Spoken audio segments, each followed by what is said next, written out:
লেলিয়ে দিলেন। তায়েফবাসীরা ছোট্ট ছোট্ট বালকদের হাতে পাথরকে আল্লাহ রাব্বুল আলামিন পাঠিয়ে দিলেন, যাও রে জিবরিল যাও, আমার নবীজিকে পাথর মেরে রক্তাক্ত করে দিয়েছে, আমার নবীজি অজ্ঞান হয়ে পড়ে আছে, যাও জিবরিল আমার নবীজিকে তুমি হেফাজত করো, তার কাছে যাও। এবার জিবরিল আমিন আলাইহিস সালাম এসে বিশ্ব নবী সাল্লাল্লাহু আলাইহি সাল্লামের কাছে চলে আসলেন। আমার নবীজির কাছে এসে বললেন, ইয়া রাসূলুল্লাহ, ইয়া হাবিবাল্লাহ, আল্লাহ আমাকে পাঠিয়েছেন। ইয়া রাসূলুল্লাহ, ইয়া হাবিবাল্লাহ, হুজুর আপনি যদি আদেশ করেন, আপনি যদি নির্দেশ দেন, এই তায়েফবাসীরা আপনার রক্ত ঝরিয়েছে, আপনাকে কষ্ট দিয়েছে। ইয়া রাসূলুল্লাহ, আল্লাহ রাব্বুল আলামিন বলেছে এই তায়েফবাসীদেরকে আপনি যদি অর্ডার করেন, আপনি যদি নির্দেশ দেন, এই তায়েফবাসীদেরকে উহুদ পাহাড়টা চাপায় দিয়ে এই তায়েফবাসীদেরকে ধ্বংস করে ফেলা হবে। জোরে বলেন নাউযুবিল্লাহ। আমার নবীজি কেমন ক্ষমাশীল ছিলেন, কেমন দয়ালু ছিলেন। আল্লাহ রাব্বুল আলামিনের হাবিব বিশ্ব নবী সাল্লাল্লাহু আলাইহি ওয়াসাল্লাম ডাক দিয়ে বললেন, ও জিবরিল আমিন আলাইহিস সালাম, শুনে নাও, শুনে নাও, আমি বিশ্ব নবী সাল্লাল্লাহু আলাইহি ওয়াসাল্লাম যদি তোমার কাছে বলি এই তায়েফবাসীদেরকে তুমি ধ্বংস করে দাও, কিন্তু আমি বিশ্বনবী সাল্লাল্লাহু আলাইহি ওয়াসাল্লাম এই তায়েফবাসীদেরকে যদি তুমি ধ্বংস করে দাও, আমি নবী সাল্লাল্লাহু আলাইহি ওয়াসাল্লাম কাদের কাছে এই কোরআনের দাওয়াত নিয়ে আমি বিশ্ব নবী কাদেরকে কোরআনের দাওয়াত দেব। আমি তায়েফবাসীদেরকে ক্ষমা করে দিলাম, তায়েফবাসীরা বোঝে নাই, আমি নবীকে না চিনতে পেরে আমাকে আঘাত করেছে, আমি বিশ্ব নবী তাদেরকে ক্ষমা সুন্দর দৃষ্টি দেখলাম, আমি তাদেরকে ক্ষমা করে দিলাম। জোরে বলেন সুবহানাল্লাহ। এজন্য আমার মুসলমান ভাইরা, আল্লাহ রাব্বুল আলামিন বলেন, লাকাদ কানা লাকুম ফি রাসূলিল্লাহি উসওয়াতুন হাসানাহ। আল্লাহ রাব্বুল আলামিন বললেন, নিশ্চয় আমার নবী বিশ্ব নবী সাল্লাল্লাহু আলাইহি ওয়াসাল্লাম, যে নবীকে আমি রাহমাতাল লিল আলামিন করে পাঠিয়েছি, ওই নবী ছিল ক্ষমাশীল। এজন্য আমার মুসলমান ভাইরা, আমরা সেই নবীর উম্মত হিসেবে এক নম্বরে গুণাবলী যদি আমরা ক্ষমাশীল হতে পারি, আমরা যদি মানুষকে ক্ষমা করার নীতি অবলম্বন করতে পারি, আল্লাহ রাব্বুল আলামিন আমাদেরকে বিশ্ব নবী সাল্লাল্লাহু আলাইহি ওয়াসাল্লামের সঙ্গে আমাদেরকে জান্নাত দিয়ে ধন্য করে দেবে। জোরে বলেন সুবহানাল্লাহ। তাহলে এক নাম্বার গুণ অর্জন করতে হবে, রাসূলের জীবনে থেকে আমরা ক্ষমা করার নীতি অবলম্বন করব। আপনার সন্তান একটু অন্যায় করেছে, আপনার সন্তানকে ক্ষমা করে দেন। আপনার ভাই অন্যায় করেছে, আপনার ভাইকে ক্ষমা করে দেন।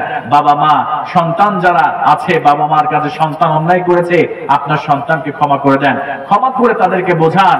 এজন্য আমরা যদি এই ক্ষমা করার নীতি অবলম্বন করতে পারি, আল্লাহ পাক সুবহানাহু ওয়া তাআলা বিশ্বনবীর এই গুণটা অর্জন করার কারণে আমাদেরকেও আল্লাহ পাক জান্নাত দিয়ে আল্লাহ ধন্য করবে। জোরে বলেন সুবহানাল্লাহ। তাহলে একটা বার গুণ অর্জন করতে হবে, মানুষকে ক্ষমা করার নীতি অবলম্বন করতে হবে। কি করতে হবে বলেন তো সবাই? ক্ষমা করে দিতে হবে প্রিয় ভাইরা। এবার আসুন 2 নম্বর কোয়ালিটি, আমরা অনেক সন্তান আছি, বাবা মায়ের সঙ্গে আমরা খারাপ আচরণ করি, এরকম আছে না নাই? বলেন না, আছে না নাই? অনেক সন্তান বাবা মায়ের সাথে খারাপ আচরণ করে, কিন্তু বিশ্বনবী সাল্লাল্লাহু আলাইহি ওয়াসাল্লাম তিনি কখনো বাবাকে তো দেখেন নাই, মাকে দেখেছেন, কিন্তু মায়ের সঙ্গে দুধমা হালিমাতুস সাদিয়ার সঙ্গে তিনি কখনোই খারাপ আচরণ করেন নাই। আমার মুসলমান ভাইরা খেয়াল করেন, যাদের আব্বা আম্মা বেঁচে আছে কখনো খারাপ আচরণ করবেন না। আল্লাহ নবী বিশ্ব নবী মায়ের সঙ্গে কেমন আচরণ করেছেন? দুধমা হালিমাতুস সাদিয়া বৃদ্ধা হয়ে গিয়েছে, আমার নবীজি মসজিদে নববীর মধ্যে বসে আছেন, এমন সময় আল্লাহ নবীর বিশ্ব নবীর দুধমা হালিমাতুস সাদিয়া রাদিয়াল্লাহু তাআলা আনহা তিনি মসজিদে নববীর মধ্যে প্রবেশ করলেন। এমন সময় আল্লাহ নবীজি নিজের চাদরটা আল্লাহ নবীজি গায়ের থেকে খুলে দিয়ে দুধমাতা হালিমাতুস সাদিয়ার জন্য আল্লাহ নবীজি তিনি বিছায় দিলেন। জোরে বলেন সুবহানাল্লাহ। সাহাবায়ে কেরাম আশ্চর্য হয়ে গেলেন, বিশ্বনবী সাল্লাল্লাহু আলাইহি ওয়াসাল্লাম কেমন করে আল্লাহ নবীজি তার গায়ের চাদর মোবারকটা বিছায় দিলেন, কার জন্য? কেউ তো তিনাকে চিনেন না। যখন ওই মহিলা চলে গেলেন, আল্লাহ নবী বিশ্বনবী সাল্লাল্লাহু আলাইহি ওয়াসাল্লাম এবার বিশ্বনবীকে সাহাবায়ে কেরাম জিজ্ঞেস করলেন, ইয়া রাসূলুল্লাহ, আপনি যার জন্য চাদরটা বিছিয়ে দিলেন, ইয়া রাসূলুল্লাহ, তাকে আপনি তো সম্মান দেখালেন, ওই মহিলাকে আমরা জানতে চাই। আল্লাহ নবী বিশ্ব নবী সাল্লাল্লাহু আলাইহি ওয়াসাল্লাম এবার সমস্ত সমস্ত সাহাবায়ে কেরামদেরকে বললেন, আমার সাহাবীরা শুনে নাও, উনি আর কেউ নন, উনি আমার দুধমা হালিমাতুস সাদিয়া। আমি তার জন্য আমার চাদরটা বিছাই দিয়েছি। জোরে বলেন সুবহানাল্লাহ। এজন্য আমার যুবক ভাইরা ভালো করে লক্ষ্য করো, যারা মাকে কষ্ট দাও, যারা বাবাকে কষ্ট দাও, আল্লাহর নবী বিশ্ব নবী সাল্লাল্লাহু আলাইহি ওয়াসাল্লাম বলেন, লাউ কাতা'তা জিলদাক, তোমরা যদি তোমার মায়ের জন্য যদি চামড়াটা ছিলে, তোমার মায়ের জন্য যদি জুতা বানিয়ে দাও, আল্লাহর নবী বিশ্ব নবী বললেন, তবু ছোট্টবেলা যে এক ফোঁটা দুধ পান করেছো মায়ের বুকের, ওই দুধের ঋণ কখনো শোধ হবে না। জোরে বলেন সুবহানাল্লাহ। আমার মুসলমান ভাইরা, আমার যুবক ভাইরা, যাদের আব্বা আম্মা বেঁচে আছে, ভালো করে খেয়াল করো, আল্লাহর নবীজি মাকে কখনো কষ্ট দেন নাই। এজন্য আমরাও বিশ্ব নবীর উম্মত হিসেবে আল্লাহর নবীর শাফায়াত যদি পেতে চাই, আমরা কষ্ট দেব না। আমার মুসলমান ভাইরা, এই পৃথিবীতে সমস্ত ব্যক্তি, সমস্ত মানুষের মধ্যে ভালোবাসার মধ্যে স্বার্থ আছে, কিন্তু আমার আপনার মা, আমার আপনার বাবা আমাদেরকে ভালোবাসে, কোনো স্বার্থ নাই। আমার মুসলমান ভাইরা, এজন্য আল্লাহর নবী বিশ্ব নবী বললেন, হুমা জান্নাতু ওয়া নারু, তোমার মা তোমার জন্য জান্নাত, তোমার বাবা তোমার জন্য জান্নাত। তুমি যদি তোমার মায়ের সঙ্গে ভালো আচরণ করো, তোমার বাবার সঙ্গে যদি ভালো আচরণ করো, তাদের সঙ্গে যদি সদাচরণ করো, আর তোমার মা বাপ যদি তোমার জন্য দোয়া করে, তোমার মা বাপের দোয়ার কারণে আল্লাহ রাব্বুল আলামিন তোমার কবর, তোমার এই জীবনটাকে জান্নাতি জীবন হিসেবে আল্লাহ কবুল করে নেবে। জোরে বলেন সুবহানাল্লাহ। এরপরে আল্লাহ নবী বলেন, হুমা নারু, তোমার মা বাপ তোমার জন্য জাহান্নাম।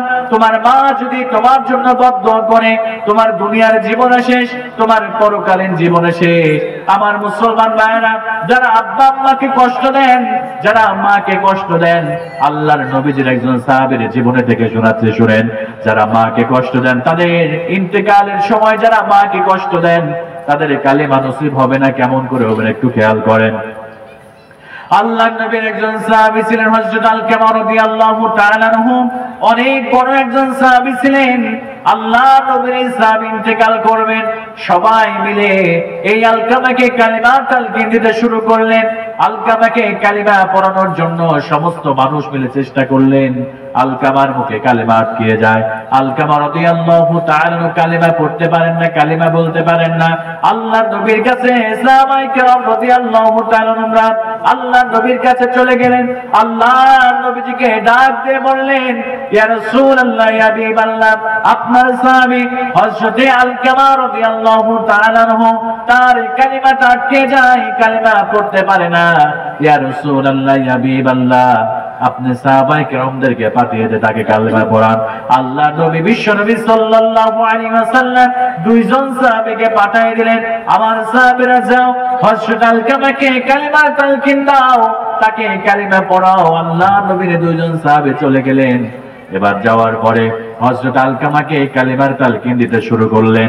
হযরত আলকামা রাদিয়াল্লাহু তাআলা কালিমা পড়তে পারেন না। আমার মুসলমান ভাইরা, বিশ্ব নবীর সাহাবায়ে কেরাম আল্লাহর নবীর কাছে চলে আসলেন। আসার পরে বললেন, ইয়া রাসূলুল্লাহ, ইয়া হাবিবাল্লাহ, হুজুর, আপনার সাহাবী হযরত আলকামা কালিমা পড়তে পারে না, কালিমাটা বুকের মধ্যে জড়িয়ে যায়। আল্লাহর নবী বিশ্ব নবী এবার আলকামার ব্যাপারে বললেন, ও আমার সাহাবীরা যাও, আলকামার বাড়িতে যাও। আলকামার বাড়িতে আলকামার মা, বাবা, স্ত্রী আছে কিনা তোমরা খবর নিয়ে আসো, তাদেরকে আমার কাছে নিয়ে আসো। এবার বিশ্ব নবীর সাহাবায়ে কেরাম আলকামার বাড়িতে চলে গেলেন। আলকামার বাড়িতে যাওয়ার পরে এবার আলকামার বাড়িতে আলকামার স্ত্রী ছিল আর মা ছিল।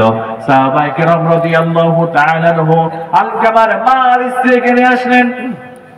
বিশ্ব নবী সাল্লাল্লাহু আলাইহি ওয়াসাল্লাম আলকামার স্ত্রীকে জিজ্ঞেস করলেন, তোমার স্বামী কেমন ছিল, তোমার কোন অধিকার নষ্ট করেছে কিনা? এবার আলকামার স্ত্রী বলল, আমার স্বামী খুব ভালো ছিল, আমার স্বামী কোনো আমার সাথে খারাপ অন্যায় করে নাই, খারাপ আচরণ করে নাই, আমার যত হক ছিল আদায় করেছে, 5 ওয়াক্ত নামাজ পড়েছে, ভালো ভালো কাজ করেছে, কোরআন পড়েছে। ইয়া রাসূলুল্লাহ, আমার স্বামী আমার সঙ্গে কোনো খারাপ আচরণ করে নাই। এবার আলকামার মাকে ডাকা হলো। বিশ্ব নবী সাল্লাল্লাহু আলাইহি ওয়াসাল্লাম এবার আলকামার মাকে ডাকলেন।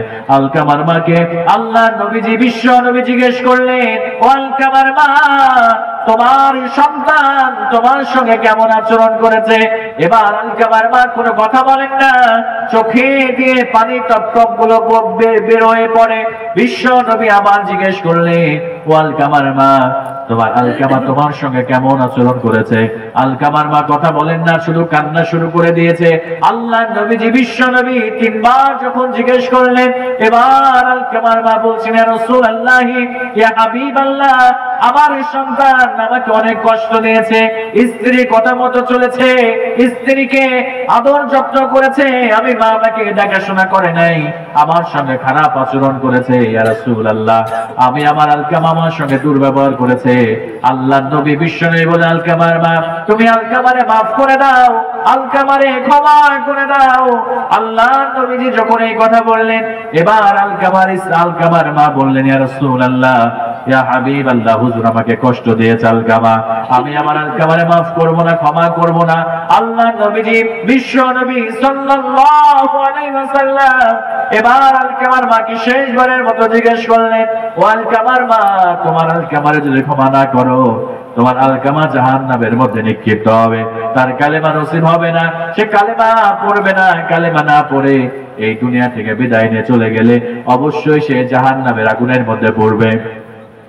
আলকামার মা তবুও মাফ করলেন না, বললেন, আমার আলকামারে মাফ করবো, আমার অনেক কষ্ট দিয়েছে। এবার বিশ্বনবী সাল্লাল্লাহু আলাইহি ওয়াসাল্লাম এবার সাহাবায়ে কেরামদেরকে বললেন, আমার পানে সাহাবীরা, আলকামার মা আলকামাকে মাফ করবে না, সে জাহান্নামের আগুনে পড়বে। ও আমার সাহাবায়ে কেরাম, তোমরা কাঠ জোগাড় করো, আগুন জোগাড় করো, তোমরা আগুন প্রজ্বলিত করো, আগুন জ্বালাও। আল্লাহ রাব্বুল আলামিনের হাবিবের নির্দেশ শুনে এবার আলকামার মায়ের সামনে সাহাবায়ে কেরাম আগুন জোগাড় করলেন, কাঠ জোগাড় করে আগুনগুলো জ্বালালেন। এবার আলকামার মা বললেন, ইয়া রাসূলুল্লাহ, আপনি কেন আগুন প্রজ্বলিত করলেন, আগুন কেন জ্বালালেন? এবার বিশ্বনবী সাল্লাল্লাহু আলাইহি ওয়াসাল্লাম বললেন, ও আলকামার মা, আপনি আপনার আলকামারে মাফ করবেন না, আপনি যদি আলকামাকে মাফ না করেন, তার কালিমা নসিব হবে না, সে তো জাহান্নামের আগুনের মধ্যে নিক্ষিপ্ত হয়ে যাবে।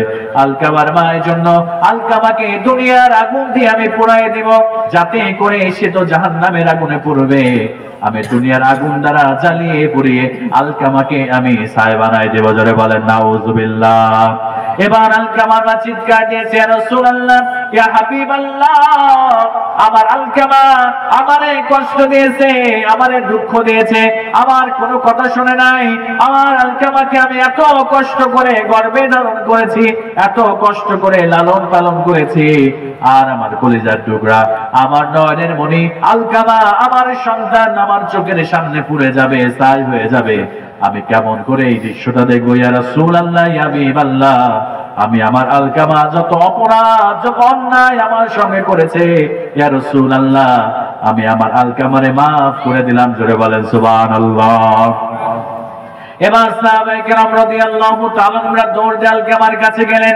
আলকামার কাছে যাওয়ার পরে সাহাবায়ে কেরাম রাদিয়াল্লাহু তাআলা আনহুরা খেয়াল করে দেখলেন, আলকামা রাদিয়াল্লাহু তাআলা আনহু টাস টাস করে কালেমা পড়ে এই দুনিয়া থেকে চিরবিদায় নিয়ে চলে গেলেন। জোরে বলেন সুবহানাল্লাহ। এজন্য আল্লাহ রাব্বুল আলামিন বলেন, ওয়া'বুদুল্লাহা ওয়া লা তুশরিকু বিহি শাইআও ওয়া বিল ওয়ালিদাইনি ইহসানা। আল্লাহ রাব্বুল আলামিন বললেন, আমার বান্দারা শোনো, আমি আল্লাহর ইবাদত করবা, ওয়া'বুদুল্লাহা ওয়া লা তুশরিকু বিহি শাইআ, আমি আল্লাহর ইবাদত করবা আর আমার সঙ্গে কাউকে শরীক করবা না।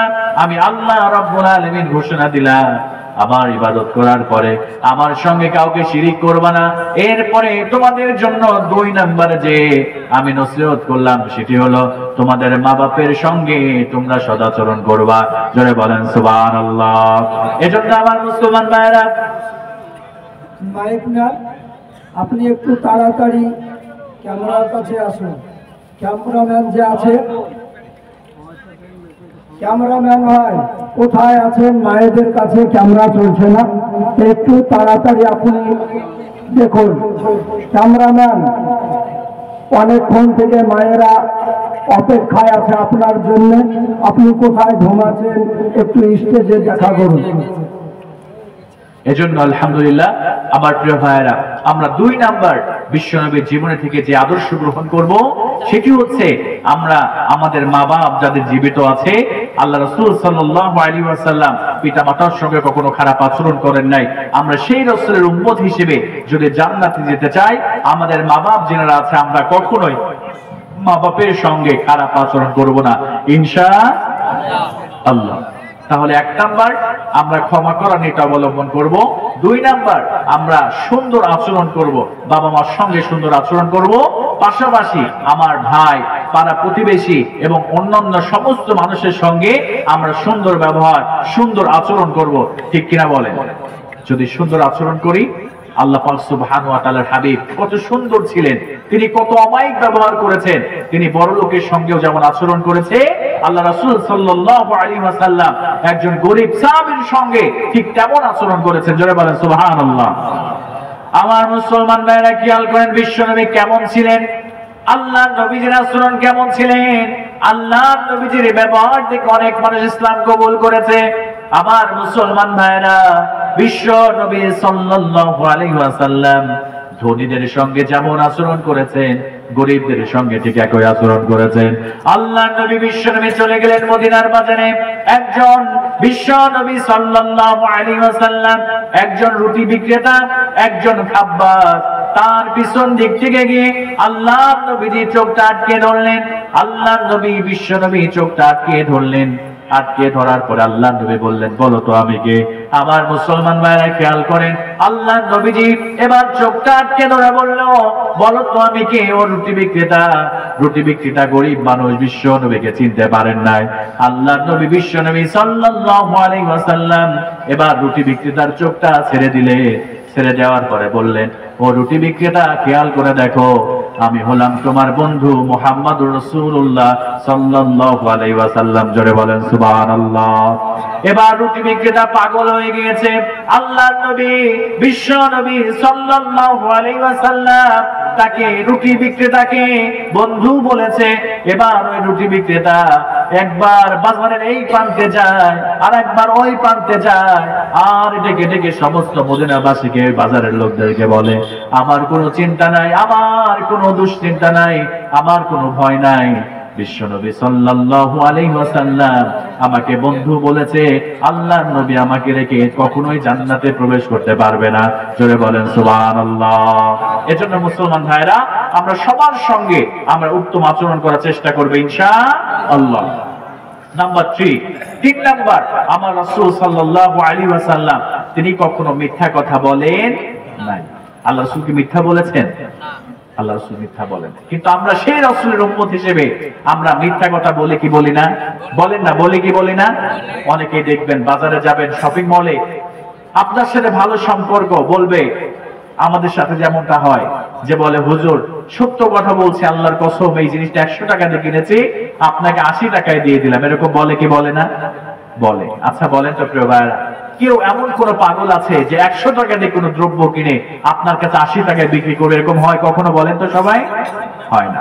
আমি একবার বাজারে গিয়েছি, বাজারে যাওয়ার পরে, বাস্তব কথা বলছি, বাজারে যাওয়ার পরে দেখেন কেমন করে নবীর উম্মতটা মিথ্যা কথা বলে।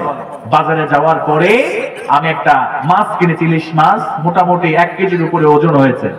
তো 1 কেজি ওজনের উপরে ওজনটা হয়েছে, তো আমাকে বলছে, হুজুর 1 কেজির উপরে একটু বেশি হয়েছে 100 গ্রাম, তো আপনি হুজুর মানুষ, আপনাকে 100 গ্রাম বেশি দিয়ে দিলাম, আপনি খেয়ে আমার জন্য একটু দোয়া করবেন, আল্লাহ যেন আমার ব্যবসা বাণিজ্যে আল্লাহ যেন বরকত দিয়ে দেয়। আমি চিন্তা করলাম যে 1200-1400 টাকা কেজি ইলিশ যদি 100 গ্রাম বেশি দেয়, তাহলে 1200 যদি হয় তাহলে 120 টাকা 100 গ্রামের দাম হয়। আমি অন্য দোকানে এসে বললাম, ভাই একটু ওজন করে দেখেন তো কি অবস্থা। এখন ওই দোকানে এসে ওজন করে দেখি আরো 100 গ্রাম কম হয়েছে। নাউজুবিল্লাহ পড়বেন না? 100 গ্রাম আমাকে বেশি দিয়েছিল যে আপনি হুজুর মানুষ খেয়ে দোয়া করবেন, কিন্তু মাপার পরে আরো 100 গ্রাম কি হয়েছে? 100 গ্রাম কম হয়েছে। তো এমন করে এই নবীর উম্মতেরা মিথ্যা কথা বলে, কথা বলে ঠিক কিনা? মিথ্যা হচ্ছে সমস্ত পাপের মূল। আপনি একটা মিথ্যা বললে ওই মিথ্যাকে ঢাকার জন্য আপনাকে আরো 1000টা মিথ্যা বলতে হবে, কথা বলে ঠিক কিনা?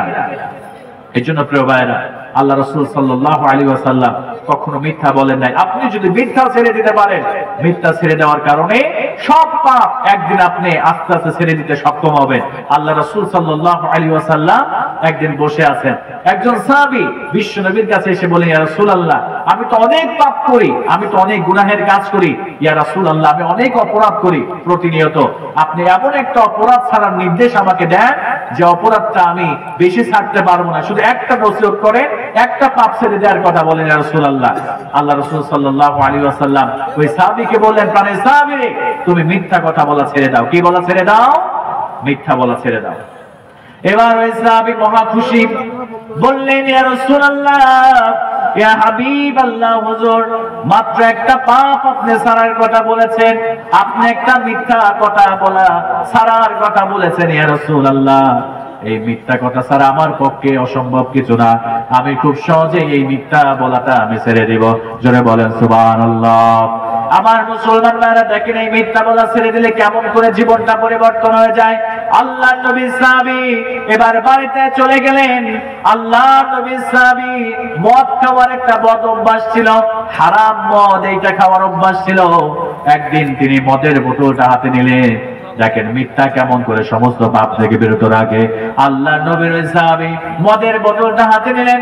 মদের বোতলটা হাতে নেওয়ার পরে এবার তিনি মদ যখন খেতে যাবেন, কাকটা খুলেছে, সিপিটা খুলেছে বোতলের, এমন সময় মুখের কাছে নিয়েছে মদটা খাওয়ার জন্য। তখন আল্লাহ নবীর কথা মনে পড়েছে, বিশ্ব নবীর কাছে আমি ওয়াদা করেছি আমি আর কখনো মিথ্যা বলবো না। এই মদ যখন আমি খাইলাম, খাওয়ার পরে যদি আমি ধরা পড়ি, রাষ্ট্রীয় বিধান অনুযায়ী আমাকে 80টা ব্যত্রাঘাত করা হবে। যদি আমি ধরা পড়ে যাই, আমাকে বলা হবে সত্যি মদ খেয়েছো কিনা। আমি যদি বলি আমি মদ খেয়েছি, আমাকে 80টা ব্যত্রাঘাত করা হবে। আর যদি আমি বলি আমি মদ খাই নাই, খাওয়ার পরে যদি খাই নাই বলি, তাহলে রাসূলের সঙ্গে দেওয়ার ওয়াদা আমার খেলাফ হয়ে যাবে। আমার নবীকে বলেছি, ইয়া রাসূলুল্লাহ, আপনার কাছে ওয়াদা করলাম আর জীবনে কখনো মিথ্যা কথা বলবো না। এবার আল্লাহ নবীর সাহাবী মিথ্যা বলতে হবে এই কারণে তিনি মদ খাওয়া ছেড়ে দিলেন। আমার মুসলমান ভাইরা, এর কিছুদিন পরে ওই ব্যক্তিটা আল্লাহ নবীর সাহাবী একটা সুন্দরী মেয়েকে পছন্দ হলো, তার সঙ্গে হারাম সম্পর্ক তৈরি হয়ে গেল। আল্লাহ নবীর সাহাবী ওই মেয়ের সঙ্গে জেনার মধ্যে লিপ্ত হয়ে যাবে এমন সময় তার মনে পড়েছে, যখন সে জেনার জন্য উদ্যত হয়ে গেল, জেনা করতে যাবে, এমন সময় বিশ্ব নবীকে দেওয়ার কথা মনে পড়েছে। তার মনে হয়েছে যদি আমি জেনা করে ফেলে আর যদি ধরা পড়ি, তাহলে আমি যদি স্বীকার করি আমি জেনা করেছি, আমাকে 100টা ব্যত্রাঘাত করা হবে। আর যদি আমি জেনা করার পরে ধরা পড়ার পর আমি যদি বলি আমি জেনা করি নাই, এর জন্য বিশ্ব নবীর কাছে আমি যে ওয়াদা করেছিলাম, আমি যে ওয়াদা আল্লাহ নবীকে দিয়েছি, আমি আর জীবনে কখনো মিথ্যা বলবো না, তাহলে আমার বিশ্ব নবীর সঙ্গে ওয়াদার খেলাফ হয়ে যাবে। এজন্য সে জেনা থেকে বিরত থাকলো, আর জেনা করলো না। আল্লাহর কাছে তাওবা করে জেনা থেকে সে দূরে চলে আসলো। জোরে বলেন সুবহানাল্লাহ। আমার মুসলমান ভাইরা, তৃতীয় দিন আরেকদিন তিনি মসজিদে একটা জায়গায় একজন মুসাফির তিনি ঘুমাচ্ছিলেন মসজিদের মধ্যে। ওই ব্যক্তিকে খেয়াল করলেন, ওই ব্যক্তির মাথার নিচে একটা টুপলা আছে, আর ওর মধ্যে কিছু দেনমোহর, ওর মধ্যে কিছু মোহর, ওর মধ্যে কিছু দিনার রয়েছে। এবারে তিনি চিন্তা করলেন, এই টুপলাটা যদি আমি চুরি করতে পারি তাহলে আমার দিনটা সুখে স্বাচ্ছন্দ্যে চলে যাবে। এবার তিনি যখন ওই টুপলাটা নেওয়ার জন্য হাতটা বাড়িয়েছে, সঙ্গে সঙ্গে বিশ্ব নবীর কাছে দেওয়া ওয়াদার কথা মনে পড়েছে। এবার তিনি চিন্তা করলেন, যদি আমি এই টুপলাটা, দিনারের মোহরের এই টুপলাটা আমি যদি চুরি করে নিই, আর যদি আমি ধরা পড়ে যাই, তাহলে আমাকে যখন জিজ্ঞাসা করা হবে তুমি চুরি করেছো কিনা, তখন আমি যদি স্বীকার করে আমি চুরি করেছি, সঙ্গে সঙ্গে আমার হাতটা কেটে দেওয়া হবে। আর যদি আমি বলি চুরি করি নাই, সঙ্গে সঙ্গে আল্লাহ নবীর সঙ্গে আমি যে ওয়াদা করেছি, ইয়া রাসূলুল্লাহ, আমি আর জীবনে কখনো মিথ্যা বলবো না, তাহলে রাসূলের সঙ্গে দেওয়া ওয়াদা আমার ভঙ্গ হয়ে যাবে। এজন্য ওই ব্যক্তিটা চুরি করা ছেড়ে দিয়েছে। জোরে বলেন সুবহানাল্লাহ। আমার মুসলমান ভাইরা, শুধু তাই নয়, আল্লাহ নবীর সাহাবী কয়েকদিনের ব্যবধানে যত পাপ ছিল, যত অপরাধ সে করত, মিথ্যা বলা ছেড়ে দেওয়ার কারণে আল্লাহ নবীর সাহাবী আস্তে আস্তে সব পাপ ছেড়ে দিয়েছে। এজন্য আমার মুসলমান ভাইরা, কখনো মিথ্যা বলবেন না। আল্লাহ পবিত্র জবান দিয়েছে, আল্লাহ রাব্বুল আলামিন এই জবানের হিসাব নেবেন। আপনি যা বলেন, আপনি যা করেন, সব কিছুর হিসাব আল্লাহ রাব্বুল আলামিন নেবেন। এজন্য আমার মুসলমান ভাইরা কখনোই মিথ্যা বলবেন না। আল্লাহ নবীজি কখনো মিথ্যা বলেন নাই, আমরাও যদি মিথ্যা না বলি, আল্লাহ রাব্বুল আলামিন বিশ্ব নবীকে অনুসরণ করার কারণে আল্লাহ নবীজির সঙ্গে আল্লাহ আমাদের হাসর নাসর করায় দিয়ে আল্লাহ আমাদেরকে জান্নাত দিয়ে দেবে। জোরে বলেন সুবহানাল্লাহ। তাহলে আমরা 3 নাম্বার যে গুণ আল্লাহ রাসূলের থেকে অর্জন করব, সেটি হচ্ছে আমরা কখনো মিথ্যা কথা বলবো না। 4 নাম্বার, আল্লাহ রাসূল সাল্লাল্লাহু আলাইহি ওয়াসাল্লাম কখনো তিনি ওয়াদার খেলাপ করেন নাই। কখনো কি করেন নাই বলেন তো সবাই? ওয়াদার খেলাপ করেন নাই। কারণ ওয়াদার খেলাপ করা হচ্ছে মুনাফিকের লক্ষণ। ওয়াদার খেলাপ করা কি? মুনাফিকের লক্ষণ। আল্লাহ রাসূল বললেন, আল্লাহ রাসূল সাল্লাল্লাহু আলাইহি ওয়াসাল্লাম মুনাফিকের আলামত বললেন 3টা। 1 নম্বরে হচ্ছে আল্লাহ রাসূল সাল্লাল্লাহু আলাইহি ওয়াসাল্লাম বললেন, ইযা হাদাসা কাযাবা। মুনাফিকের একমাত্র 1 নম্বর আলামত হচ্ছে তখন যখন তারা কথা বলবে তখন মিথ্যা বলবে। 2 নম্বর আলামত হচ্ছে ওয়াদা আখলাফা। যখন মুনাফিকরা ওয়াদা করবে তারা তখন খেয়ানত করবে, সেই ওয়াদাকে তারা রক্ষা করবে না। আল্লাহ রাসূল সাল্লাল্লাহু আলাইহি ওয়াসাল্লাম তিনি কখনো ওয়াদার খেলাপ করেন নাই।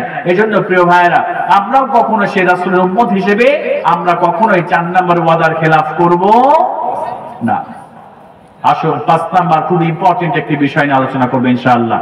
আল্লাহ রাসূল সাল্লাল্লাহু আলাইহি ওয়াসাল্লাম জীবনে আল্লাহ পাক যত ইবাদত আল্লাহ রাসূলকে দিয়েছেন, আল্লাহ রাসূল সাল্লাল্লাহু আলাইহি ওয়াসাল্লাম জীবনে কখনো তিনি নামাজ কখনোই ছেড়ে দেন নাই।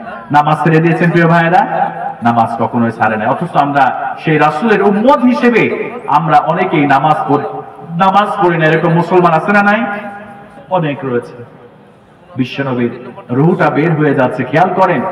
আজকে মুসলমান ঘরের সন্তান হিসেবে আমরা নামাজ পড়ি না। আল্লাহ রাসূল সাল্লাল্লাহু আলাইহি ওয়াসাল্লামের জীবনটা বের হয়ে যাচ্ছে, রূহটা বের হয়ে যাচ্ছে, তবুও বিশ্বনবী সাল্লাল্লাহু আলাইহি ওয়াসাল্লাম তিনি কখনো নামাজ ছেড়ে দেয় নাই। উম্মতদেরকে ডাক দিয়ে বলেছে, উম্মতেরা তোমরা নামাজকে ছেড়ে দিও না। নামাজ নামাজ নামাজ। ও আমার উম্মতেরা তোমরা কখনো নামাজ ছেড়ে দিও। আমার মুসলমান ভাইরা খেয়াল করেন, আল্লাহর নবী বিশ্ব নবী সাল্লাল্লাহু আলাইহি ওয়াসাল্লাম কখনো নামাজ ছেড়ে দেন নাই। আমার নবীজি ইন্তেকালের পূর্বে 5 দিন যাবত আমার নবীজি প্রচন্ড অসুস্থ হয়েছেন। আমার নবীজির শরীরে প্রচন্ড জ্বর, আমার রাসূলের প্রচন্ড মাথা ব্যথা। বিশ্ব নবী সাল্লাল্লাহু আলাইহি ওয়াসাল্লাম কখনো হুঁশ ফিরে পান, আমার নবীজি কখনো বেহুশ হয়ে যান। ও আমার মুসলমান ভাইরা, সমস্ত সাহাবায়ে কেরাম কান্না শুরু করে দিলেন। আমার নবীজির শরীরটা প্রচন্ড খারাপ। আম্মা জান আয়েশা সিদ্দিকা রাদিয়াল্লাহু তাআলা আনহা সহ যত মায়েরা রয়েছে সবাই কান্না শুরু করে দিলেন। হযরত ফাতিমা কান্না করেন, আল্লাহর নবীজি এতটা পরিমাণ অসুস্থ হয়েছে, বিশ্ব নবী সোমবারের দিন ইন্তেকাল করবেন। আমার নবীজির শরীরটা বেশি খারাপ হয়ে গেল। ফজরের নামাজটা হযরত আবু বকর হযরত ওমরের কাঁধের উপরে ভর করে আমার নবীজি কোন রকম ফজরের নামাজ আদায় করলেন। আমার নবীজি তবুও নামাজ ছাড়লেন না। ফজরের নামাজের পরে এবার জিবরিল আমিন আলাইহিস সালাতু ওয়াস সালাম বিশ্ব নবীর কাছে চলে আসলেন। আল্লাহর নবীজির কাছে এসে জিবরিল আমিন আলাইহিস সালাম এসে বললেন, ইয়া রাসূলুল্লাহ আপনার শরীরটা কেমন আছে আপনি বলেন। আল্লাহর নবীজি বললেন, ও জিবরিল আমার শরীরটা তেমন ভালো নেই রে জিবরাইল, আমার শরীরের মধ্যে প্রচন্ড জ্বর এসেছে, আমার প্রচন্ড মাথা ব্যথা। এবার জিবরিল আমিন আলাইহিস সালাম বলে, ইয়া রাসূলুল্লাহ আজকে আমি একদিন আপনার কাছে একা এসেছি, আজকে আপনার কাছে আমি একা আসি নাই। ইয়া রাসূলুল্লাহ আপনার কাছে সঙ্গে আজকে এমন একজন ফেরেশতা এসেছে যে ফেরেশতা এই দুনিয়াতে কারো কাছে আসার জন্য যে ফেরেশতার কোনোদিন অনুমতির প্রয়োজন হয় না। ইয়া রাসূলুল্লাহ ইয়া হাবিবাল্লাহ আপনি হলেন রাহমাতুল লিল আলামিন, আপনি হলেন সাইয়্যিদুল আম্বিয়া, সাইয়্যিদুল বাশার, সাইয়্যিদুল কাওনাইন।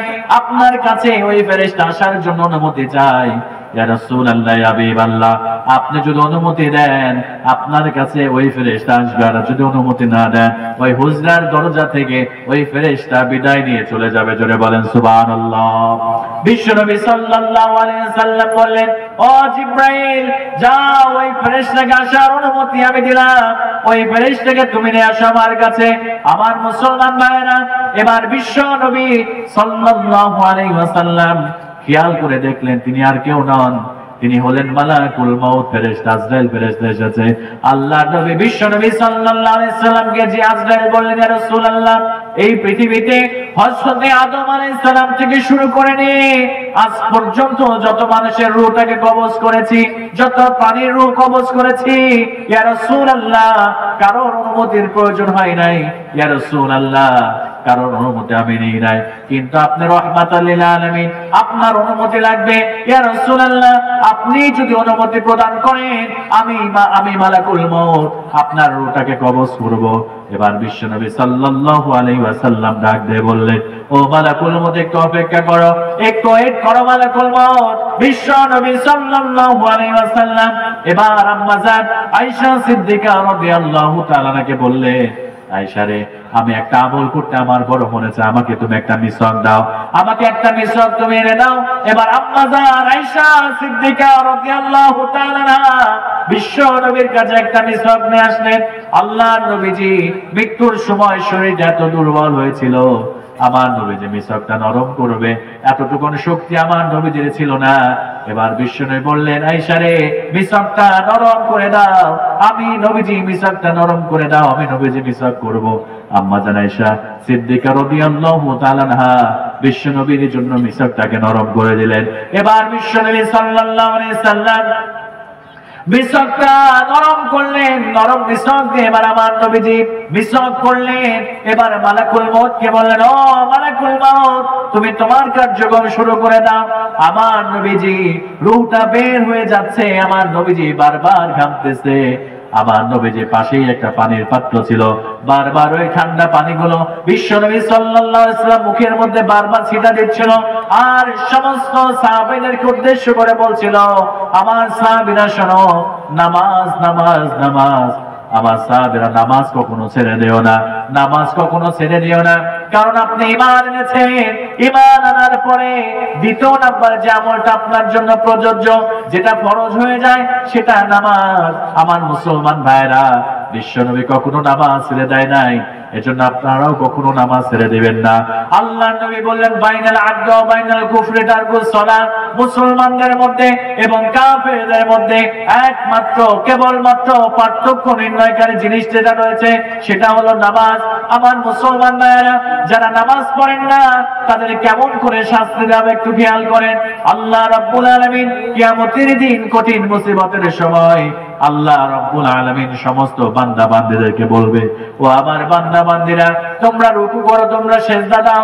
এবার যারা এই দুনিয়াতে নামাজ পড়েছে, যারা রুকু করেছে, যারা সিজদা দিয়েছে, আল্লাহ যখন অর্ডার করবে, আমার বান্দা বান্দীরা তোমরা রুকু করো, সিজদা করো, এবার নামাজি বান্দাগুলো সঙ্গে সঙ্গে রুকু করবে, সিজদা করবে।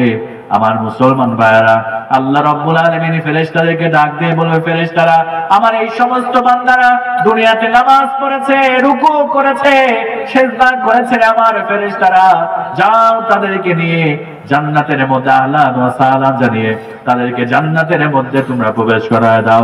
জোরে বলেন সুবহানাল্লাহ। এবার আল্লাহ রাব্বুল আলামিন অর্ডার করার সঙ্গে সঙ্গে ফেরেশতারা তাদেরকে আহলান ওয়া সাহলান জানিয়ে জান্নাতের মধ্যে প্রবেশ করে দিবে। এবার যারা নামাজ পড়ে নাই তাদের কেমন গরম করে দিতে হবে।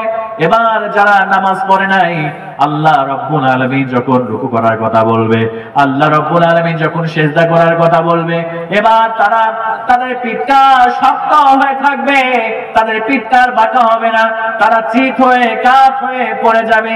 ও আমার মুসলমান ভাইরা, আল্লাহ রাব্বুল আলামিন ডাক দিয়ে বলবে ফেরেশতাদের, ও আমার ফেরেশতারা, আমার এই সমস্ত নাফরমান বান্দাগুলো আমার রিজিক খেয়েছে, আমার নিয়ামত খেয়েছে, আমার নাফরমান বান্দাগুলো নামাজ পড়ে নাই, আমার অক্সিজেন ভোগ করেছে, আমার নামাজ পড়ে নাই। ও আমার ফেরেশতারা, যাও জাহান্নামের মধ্যে প্রবেশ করো, জাহান্নামের মধ্যে যে লোহার শিকল আছে, আগুনের লোহার শিকল গুলো নিয়ে আসো 70 হাত, এই 70 হাত লোহার শিকল দিয়ে আমার বেনামাজি বান্দাগুলোকে বেঁধে ফেলো। ও আমার মুসলমান ভাইরা, যারা নামাজ পড়েন না, ভালো করে শোনেন। এবার আল্লাহর ফেরেশতারা এবার 70 হাত লোহার শিকল দ্বারা ওই সমস্ত বেনামাজিদেরকে বেঁধে ফেলবে। বেঁধে ফেলার পরে তাদেরকে টানতে টানতে বা জাহান্নামের দিকে নিয়ে যাবে। তারা যাইতে চাইবে না, বেনামাজিরা পাটা গেড়ে দিবে, হাঁটুটা গেড়ে দিবে। আল্লাহর ফেরেশতারা একটা হ্যাচকা টান দিয়ে জাহান্নামের দ্বার প্রান্তে নিয়ে যাবে। জোরে বলেন নাউযুবিল্লাহ। এবার যখন জাহান্নামের দ্বার প্রান্তে নিয়ে যাবে, জাহান্নামের দ্বাররক্ষী ফেরেশতারা বলবে, মা সালাকাকুম ফি সাকর, তোমরা কেন এই সাকর নামক জাহান্নামের মধ্যে এসেছো? এবার বেনামাজিরা যারা দুনিয়াতে নামাজ পড়ে নাই তারা এবার ডাক দিয়ে বলবে, ক্বালু লান নাকু মিনাল মুসাল্লিন। তারা আফসোস করে বলবে, দুনিয়াতে আল্লাহ রাব্বুল আলামিন 5 ওয়াক্ত নামাজ ফরজ করেছিল, আমরা দুনিয়াতে নামাজ পড়ি নাই। নামাজ না পড়ার কারণে রব্বুল আলামিন আমাদেরকে জাহান্নামের মধ্যে নিক্ষেপ করে দিয়েছে। জোরে বলেন নাউযুবিল্লাহ। আমার মুসলমান ভাইরা, শুধু তাই নয়, শুধু এখানে শেষ নয়, এবার জাহান্নামের মধ্যে বেনামাজদেরকে নিক্ষেপ করা হবে। জাহান্নামের এমন আগুন আল্লাহ তৈরি করে রেখেছে, এই দুনিয়ার আগুন 69 গুণ বেশি তেজওয়ালা জাহান্নামের আগুন। আল্লাহর হাবিব বিশ্ব নবী সাল্লাল্লাহু আলাইহি ওয়াসাল্লাম বলেন, জাহান্নামের আগুনকে 1000 বছর জ্বালানো হয়েছে, জ্বালানোর পরে লাল বর্ণ ধারণ করেছে, এরপরে আরো 1000 বছর জ্বালানো হয়েছে, এরপরে জাহান্নামের আগুন সাদা বর্ণ ধারণ করেছে, এরপরে আরো 1000 বছর জ্বালানো হয়েছে, জাহান্নামের আগুন কালো বর্ণ ধারণ করে আছে। যখন বেনামাজদেরকে জাহান্নামের মধ্যে দেওয়া হবে, সঙ্গে সঙ্গে হাড়িগুলো গলে গলে পড়ে যাবে। জোরে বলেন নাউযুবিল্লাহ।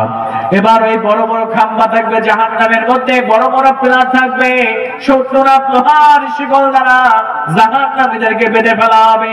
ও আমার মুসলমান ভাইরা, এবার জাহান্নামীরা খাবার খাবার বলে চিৎকার করবে। এবার জাহান্নামীদেরকে আল্লাহ ডাক দিয়ে বলবে, ফেরেশতাদের, ও আমার ফেরেশতারা, আমার নাফরমান বান্দাগুলো খাবার খাবার বলে চিৎকার করছে, তোমরা তাদেরকে যাক্কুম নামক খাবার দিয়ে দাও। আমার মুসলমান ভাইরা, এবার ওই জাহান্নামীদেরকে কাঁটা যুক্ত যাক্কুম নামক খাবার দিয়ে দেওয়া হবে। এবার কাঁটাগুলো যখন খাবে, কারো বা চল দিয়ে বের হয়ে যাবে, কারো বা গলা দিয়ে বের হয়ে যাবে, পিঠটা ছিদ্র হয়ে বের হয়ে যাবে। আমার মুসলমান ভাইরা, এবার জাহান্নামীরা পানি পানি পানি বলবে। এবার জাহান্নামীদেরকে টকবকে ফুটন্ত জল দেওয়া হবে, তাদেরকে রক্ত পুঁজ দেওয়া হবে এবং তাদেরকে গ্লিসরিন নামক পানিও দেওয়া হবে।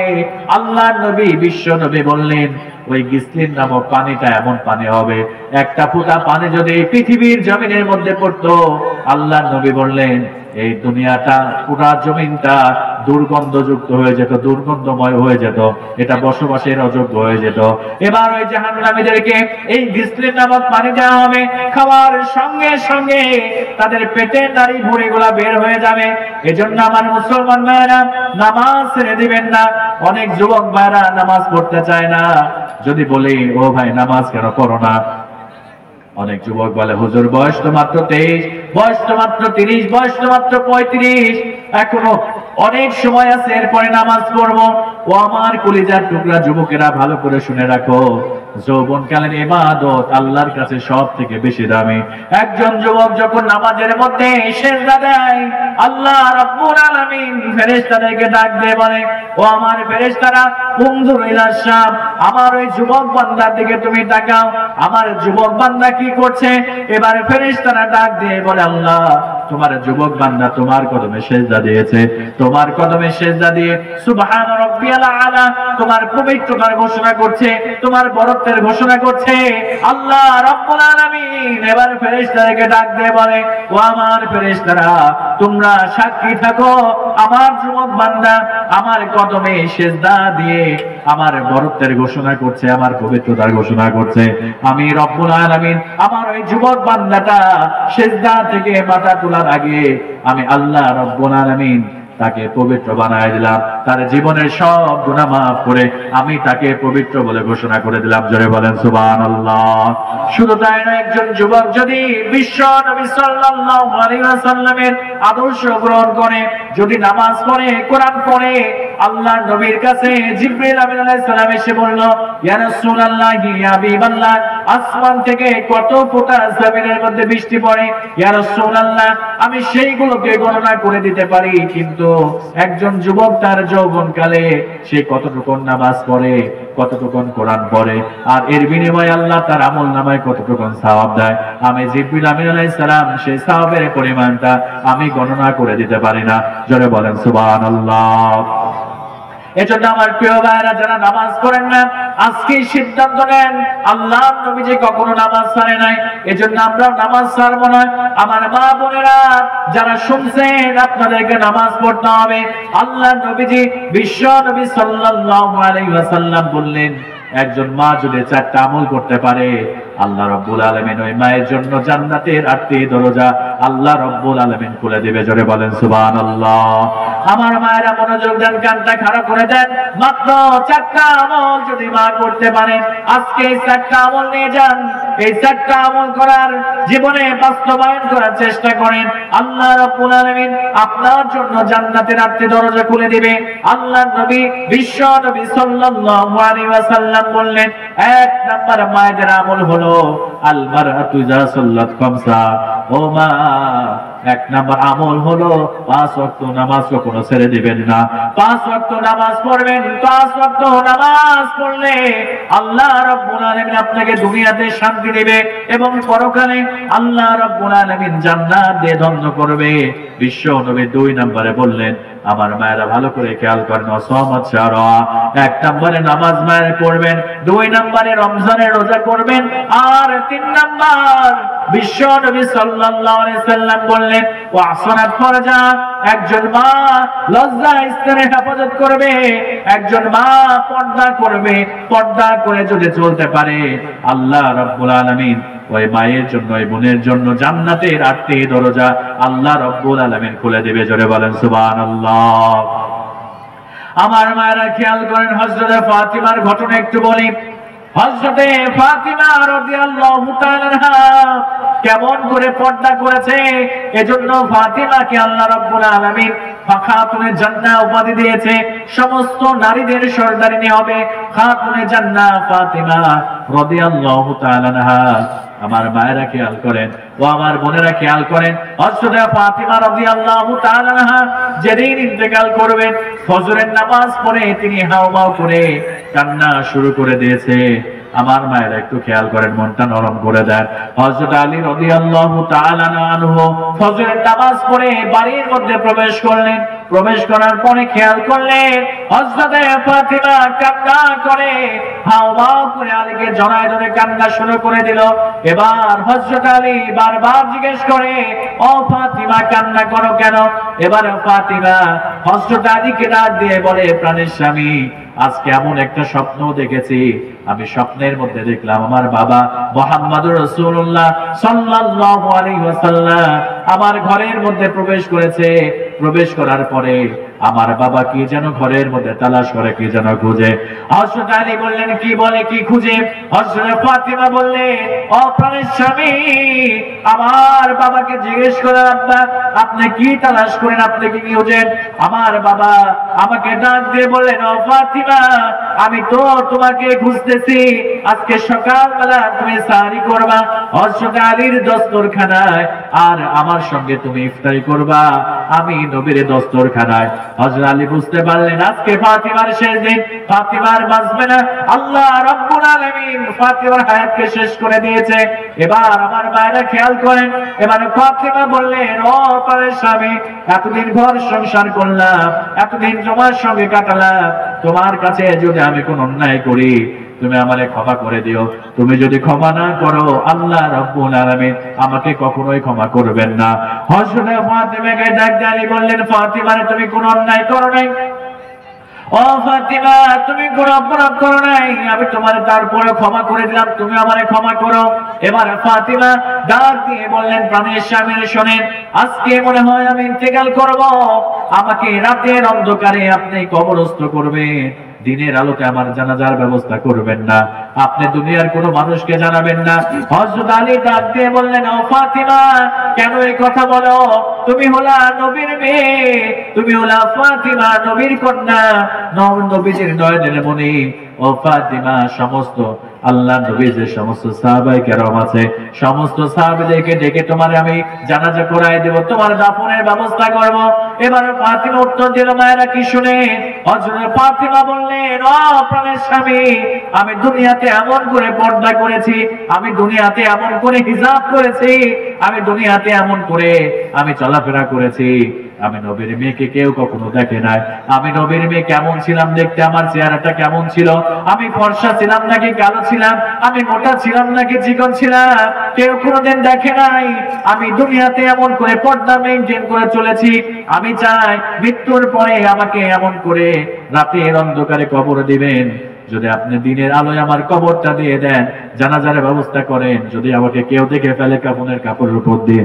আমি ফাতিমা কেমন মোটা ছিলাম, আমি ফাতিমার দেহের আকৃতি কেমন ছিল, আমার পর্দার খেলাফ হয়ে যাবে।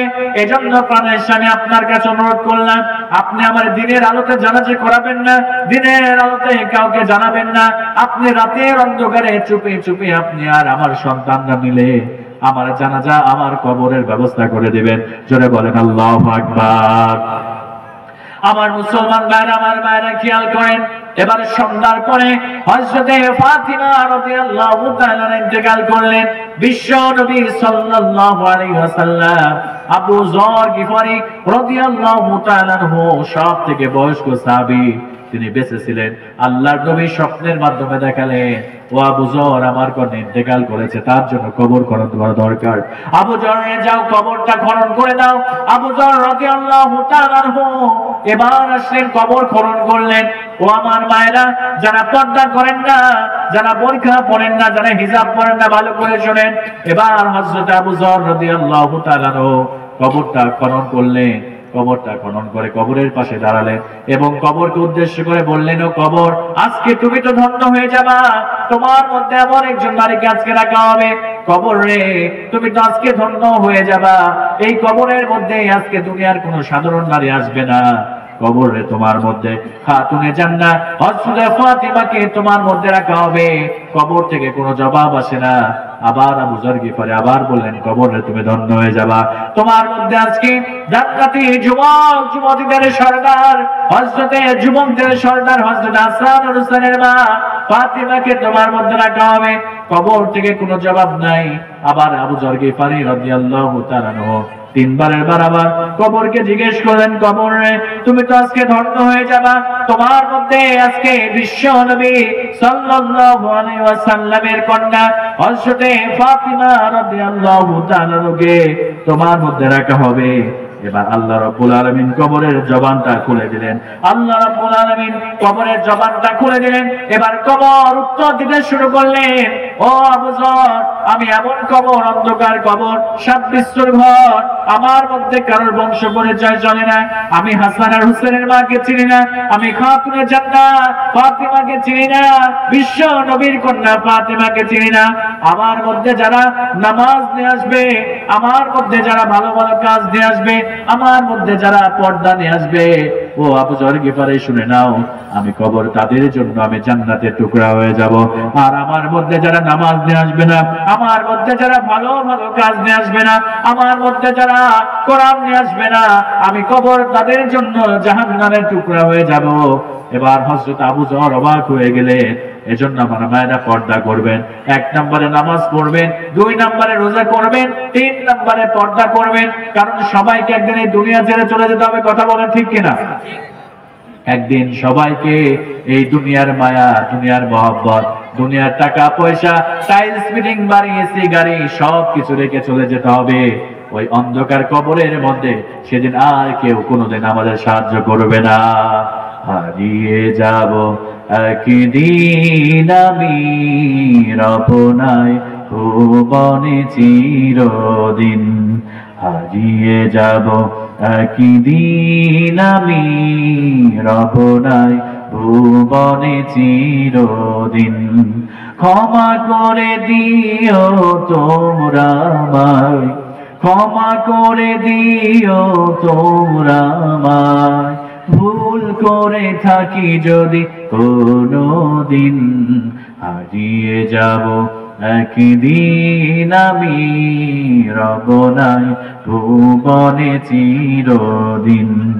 বাঁশ বাগানে বা গোরস্থানে হয়তো দেবে মোরে কবর।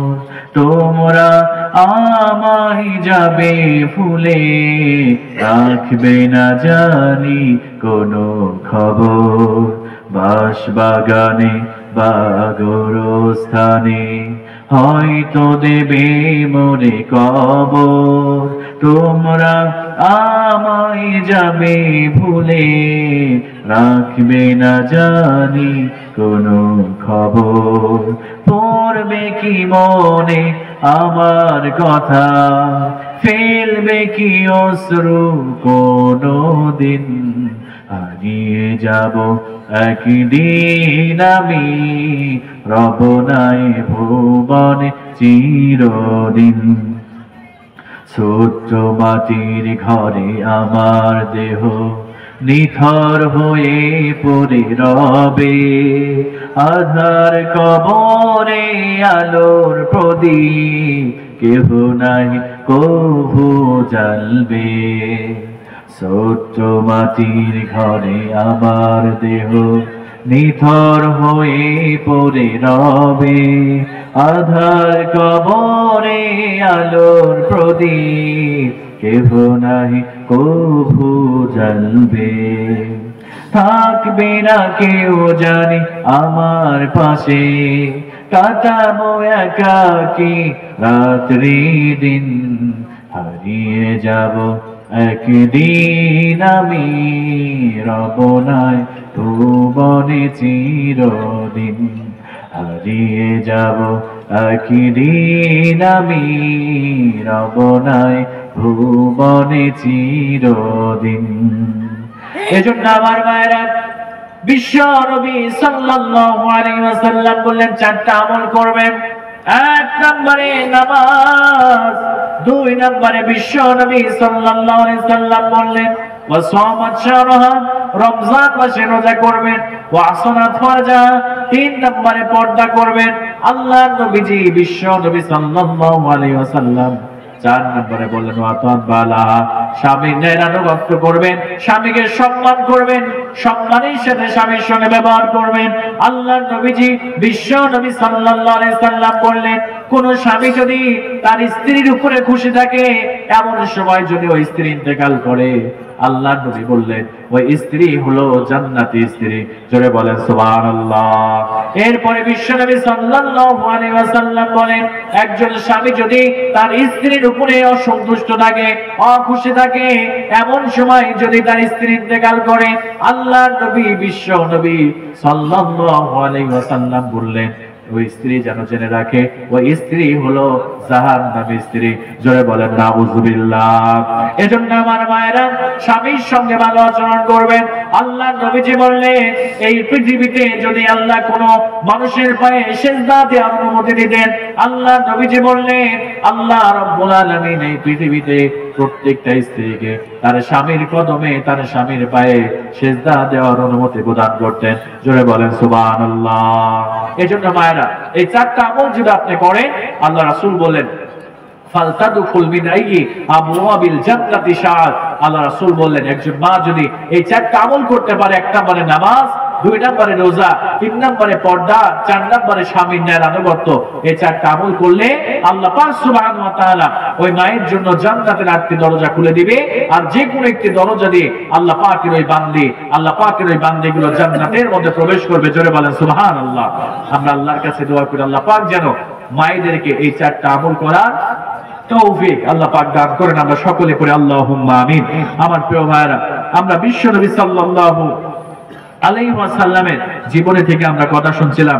আল্লাহ পাক সুবহানাহু ওয়া তাআলা বলেছেন লাকাদ কানা লাকুম ফি রাসূলিল্লাহি উসওয়াতুন হাসানাহ।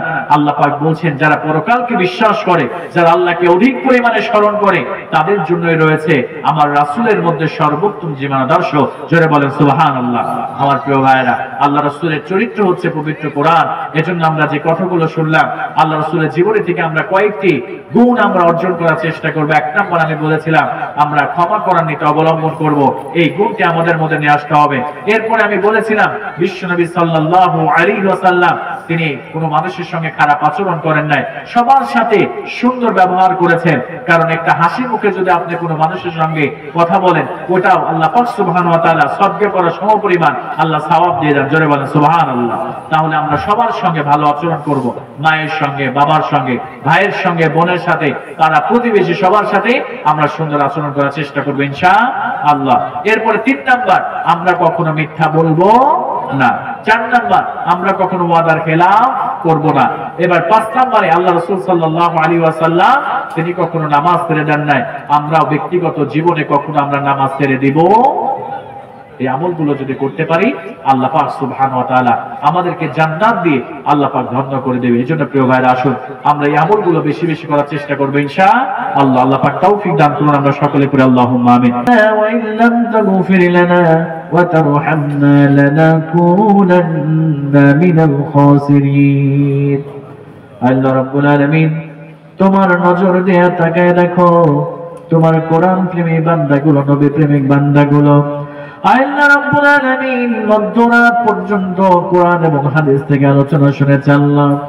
আল্লাহ রাব্বুল আলামিন, আমরা গুনাহগার, গুনাহের বোঝা মাথায় করে তোমার শাহী দরবারে 2 হাত তুলে ধরেছে। আল্লাহ, ও মাবুদ, কত গুনাহ করেছি, দিনের আলোয় গুনাহ করেছি, রাতের অন্ধকারে গুনাহ করেছি। আল্লাহ তাআলা সগীরা গুনাহ করেছি, কাবীরা গুনাহ করেছি, বিদআতি গুনাহ করেছি, শিরকি গুনাহ করেছি। আল্লাহ, ও আল্লাহ, আসমান এবং জমিনের মধ্যে ফাঁকা জায়গা সমপরিমাণ গুনাহ করে ফেলেছি। আল্লাহ তাআলা, তুমি আমাদের এই গুনাহের দিকে না তাকাইয়া তোমার রহমান, তোমার রহিম, তোমার গফুর গাফফার নাম রচনা করে আমাদের জীবনের সমস্ত গুনাহগুলোকে আল্লাহ তুমি মাফ করে দাও। আল্লাহ তাআলা, তুমি যদি মাফ না করো, কার কাছে দোয়া উঠাবো? আল্লাহ, ও আল্লাহ, তুমি ছাড়া তো আমাদের কোনো মাবুদ নাই, আমাদের কোনো আল্লাহ নাই, আমাদের কোনো পালন কর্তা নাই, আমাদের কোনো রিজিক দাতা নাই। আল্লাহ, আল্লাহ তাআলা, যদি আমাদের জীবনের গুনাহগুলোকে মাফ করে দাও, আল্লাহ তাআলা, তোমার তো রহমতের কমতি হয়ে যাবে না গো আল্লাহ। আল্লাহ, তুমি ক্ষমাশীল, ক্ষমা করতে ভালোবাসো। আমাদের জীবনের গুনাহগুলোকে মাফ করে দিয়া তুমি আমাদের সবাইকে জান্নাতুল ফেরদাউস নসিব করে দাও। আল্লাহ, আল্লাহ তাআলা, ওই জাহান্নামের মধ্যে দিও না, জাহান্নামের আগুন সহ্য করতে পারবো না।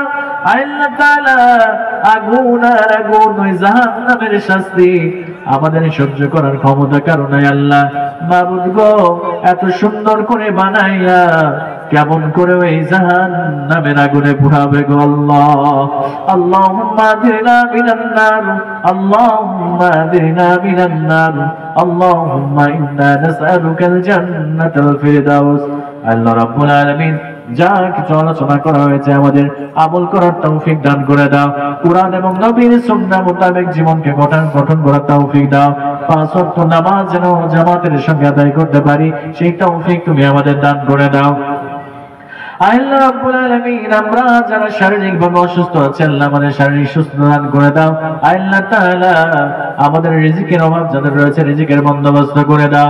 আল্লাহ রাব্বুল আলামিন, আল্লাহ মাবুদ, আল্লাহ, অনেকে হাত তুলেছে, অনেকের মা নাই, অনেকের বাবা নাই, অনেকের জনম দুঃখিনী মা বাবা, দাদা দাদি, নানা নানি, কলিজার টুকরা সন্তান, আত্মীয় স্বজন কবরস্থ হয়েছে। আল্লাহ মাবুদ গো, তাদের জীবনের সমস্ত গুনাহগুলোকে মাফ করে দেয়া, তাদের কবরকে তুমি জান্নাতের টুকরা পরিণত করে দাও। আল্লাহ, জান্নাতি পোশাক পরায় দাও, জান্নাতি নূর দ্বারা মনোহর করে দাও।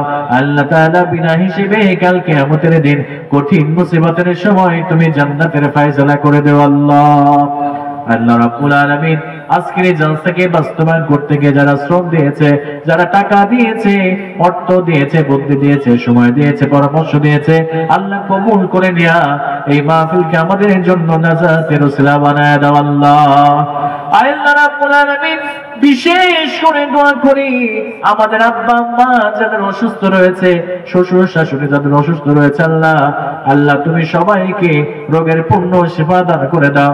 আল্লাহ, নেক হায়াত তুমি বৃদ্ধি করে দাও। আল্লাহ, আল্লাহ রাব্বুল আলামিন, আমার রবিউল ভাই, আমাকে দাওয়াত দিয়ে পর্যন্ত নিয়ে এসেছে আল্লাহ। আল্লাহ রাব্বুল আলামিন ভাইয়ের পরিবারকে তুমি কবুল করে নাও, জান্নাতি পরিবার হিসেবে কবুল আর মঞ্জুর করে নাও। ভাইয়ের নেক হায়াতকে তুমি বৃদ্ধি করে দাও আল্লাহ। মাবুদগো বিশেষ করে দোয়া করে আমার সিকান্দার ভাইয়ের জন্য আল্লাহ রাব্বুল আলামিন খালাম্মা দোয়া চেয়েছে আল্লাহ। আল্লাহ তাআলা সিকান্দার ভাই অসুস্থ আছে আল্লাহ, তুমি রোগের পূর্ণ শিফা দান করে দাও। খালা অসুস্থ আছে আল্লাহ, রোগের পূর্ণ শিফা দান করে দাও। আমার হাবিব ভাই গাড়ি নিয়ে কষ্ট করে এতদূর পর্যন্ত এসেছে আল্লাহ, সমস্ত প্রকার বিপদ আপদ দুর্ঘটনা থেকে আল্লাহ তুমি হেফাজত করো। আল্লাহ তাআলা আমাদের স্ত্রীদের নেক হায়াতকে বৃদ্ধি করে দাও, আমাদের মধ্যে আমাদের স্ত্রীদের মধ্যে আল্লাহ ভালোবাসা তৈরি করে দাও, যাতে করে দুনিয়াতে একসঙ্গে সুন্দরভাবে বসবাস করতে পারি এবং পরকালে একই সঙ্গে যেন আমরা জান্নাতের বাসিন্দা হতে পারি, সেই তৌফিক তুমি আমাদের দান করে দাও আল্লাহ। আল্লাহ তাআলা মা বোনের এসেছে, মা বোনদেরকে 4টা আমল করার তৌফিক দান করে দাও। 1 নম্বরে নামাজ, 2 নম্বরে রোজা, 3 নম্বরে পর্দা এবং 4 নম্বরে স্বামীর নিরাপত্তা করার তৌফিক তুমি দান করে দাও। নিরাপদে সবাইকে বাসায় যাওয়ার তৌফিক আল্লাহ তুমি দান করে দাও। আল্লাহ রাব্বুল আলামিন তোমার ঘর জিয়ারত করার তৌফিক দাও, তোমার হাবিবের রওজা মুবারক জিয়ারত করার তৌফিক দান করে দাও।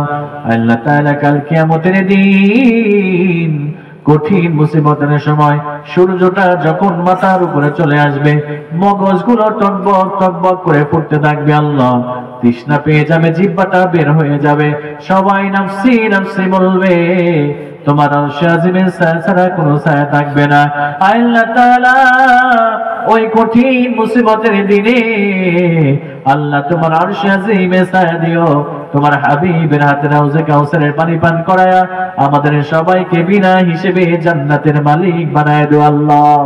আল্লাহ রাব্বুল আলামিন এলাকার উপরে তোমার খাস রহমত নাজিল করে দাও আল্লাহ। তোমার ঘর মসজিদ নির্মাণের জন্য আল্লাহ তাআলা প্রচেষ্টা চালিয়ে যাচ্ছে আল্লাহ, যা কিছু প্রয়োজন তুমি সবকিছু সহজ করে দাও আল্লাহ তাআলা।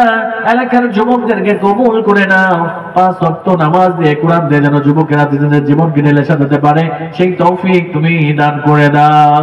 রব্বানা আতিনা ফিদ দুনিয়া হাসানাতাও ওয়া ফিল আখিরাতি হাসানাতাও ওয়া কিনা আযাবান নার। সুবহান রাব্বিকা রাব্বিল ইজ্জাতি আম্মা ইয়াসিফুন ওয়া সালামুন আলাল মুরসালিন والحمد لله رب العالمين. وجل آخر كلامنا عند الموت بحق لا إله إلا الله محمد رسول الله صلى الله عليه وسلم. والسلام عليكم ورحمة الله وبركاته. সবাই ভালো থাকবেন, সুস্থ থাকবেন ইনশাআল্লাহ।